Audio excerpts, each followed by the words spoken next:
जो कि सामाजिक चेतना, नारी के मुक्तिदाता, संविधान निर्माता और आधुनिक भारत के शिल्पकार हैं।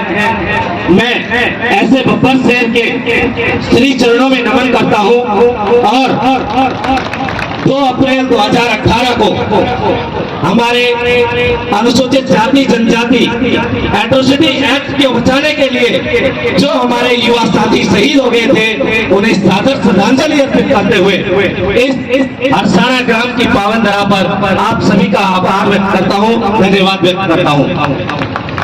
साथियों, बाबा साहब का जो मिशन था, उस मिशन को आगे ले जाने का काम हमारी युवा पीढ़ी, हमारे पथ प्रदर्शक, हमारे समाज के राजनेता और हमारे मीडिया बंधु साथ में कर रहे हैं। आप उस बाबा साहब के वंशज हैं। आपको याद होगा 500 महारों ने लगभग 25,000 की पेशवाओं की सेना को नेस्तनाबूद किया था। आप उन बाबा साहब के वंशज हैं, आप अपनी शक्ति को भूले नहीं। जब भारत आजाद हुआ, भारत की आजादी के पश्चात वोट का अधिकार मिल रहा था, तो वोट का अधिकार केवल और केवल आयकर दाताओं को ही मिल रहा था। उस समय बाबा साहब हमारे लिए लड़े थे, क्योंकि हमारा समाज उस समय से ही पिछड़ा था, आज भी काफी हद तक पिछड़ा है, कुछ जगह चेतना आई है। तो ऐसी स्थिति में उन्होंने दूरदृष्टि देखते हुए देखा कि हमारा समाज धार्मिक बंधुताओं और सामाजिक बंधुताओं के साथ आर्थिक रूप से सक्षम नहीं हो पाएगा और उन्हें वोट डालने का अधिकार नहीं मिल पाएगा। उन्होंने इस दूरदृष्टि को देखते हुए प्रत्येक नागरिक को वोट देने का अधिकार आपको दिलाया और आज हम हमारे उसी वोट की ताकत से हमारे जनप्रतिनिधियों को हम हमारी आवाज को बुलंद करने के लिए विधानसभा और संसदों में भेजते हैं। और आप जानकर खुशी होंगे कि हमारे जनप्रतिनिधि हमारी आवाज बनकर विधानसभा और संसद में गरजते हैं, ताड़ते हैं। साथियों, जब शिक्षा की बात आती है तो शिक्षा के क्षेत्र में भी काफी ऐसे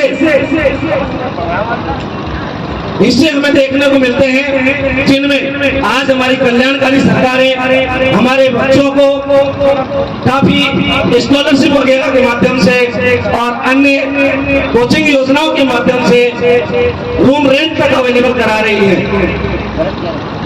लेकिन जन जागृति के अभाव में मुझे बताना थोड़ा सा अच्छा नहीं लग रहा है। हाल ही कल का एक परिणाम भौतिक शास्त्र स्कूल तक आया और एसटी समुदाय से एक व्यक्ति एलिजिबल नहीं मिला। आप आरपीएससी की साइट पे जाकर के देख सकते हैं।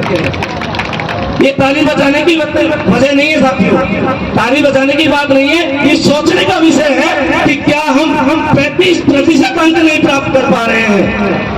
न्यूनतम अंक जो 35% है वो भी प्राप्त करने में सक्षम नहीं रहे। आज के समय में हमारे पास यूट्यूब चैनल है, हमारे पास में सरकार ने कोचिंग फ्री कर दी है, शिक्षा फ्री कर दी है, इसके बावजूद हम नहीं पढ़ पा रहे हैं। सोचने का विषय है। जब हम सोचते हैं तो हम सोचते हैं कि पिछले साल एसटी की कट ऑफ कितनी गई थी, एससी की कट ऑफ कितनी गई थी, उसका परिणाम आप देख लीजिए। आपने जितना सोचा कभी उतना पढ़ पाए और जितना पढ़ा उतना याद कर पाए नहीं, और जितना याद कर पाए उतना क्या परीक्षा में आप लिख पाए, युवा साथी बताएंगे। और जितना आप उम्मीद कर रहे हो उतना क्या नंबर ला पाए। तो आप एससी और एसटी की लास्ट कट ऑफ को क्यों पूछते हो भाई? आप क्यों नहीं पूछते जनरल की कट ऑफ कितनी गई, उससे आगे हमें जाना है।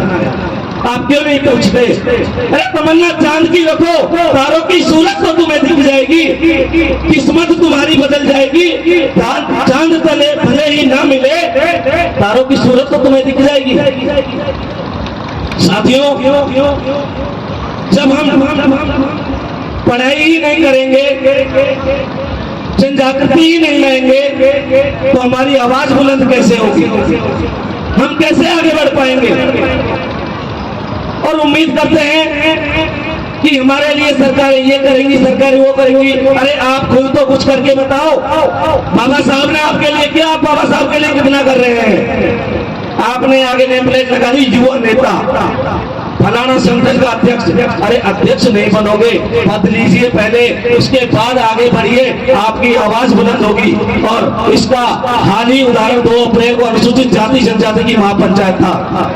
हमारी सरकारें, हमारे समाज की सरकारों के अहम पदाधिकारी, मंत्रीगण, विधायकगण हमारी पहली पंक्ति में बैठे हैं, दूसरी पंक्ति में सरकारी अधिकारी कर्मचारी बैठे हैं, तीसरी पंक्ति में युवा साथी बैठी है।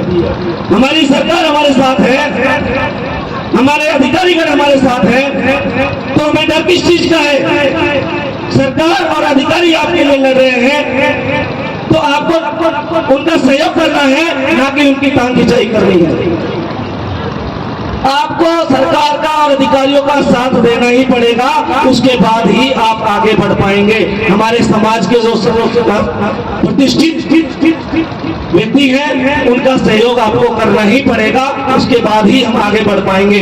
और जो आपका साथ नहीं देता है, समाज का साथ नहीं देता है, उसका विरोध मत कीजिए, उसका विरोध मत करो, बल्कि जो आपके समाज को आगे ले जा रहे हैं उनकी हौसला अफजाई करो। जो विरोध कर रहे हैं उन्हें मौका आने पर जवाब दे दो। हमारी आदत है, जो बाबा साहब ने वोट का अधिकार दिया, समय आने पर दारू की बोतल में, कुछ चंद अनाज में और कुछ हम मुर्गे में, बकरे में बिक जाते हैं। क्यों भाई, बिकने के लिए दिया था क्या? वोट का अधिकार बिकने के लिए मिला है क्या? हमारी आवाज बुलंद करने के लिए मिला है। और आवाज बुलंद जब तक नहीं होगी, जब तक आप शिक्षित जागृत नहीं होंगे।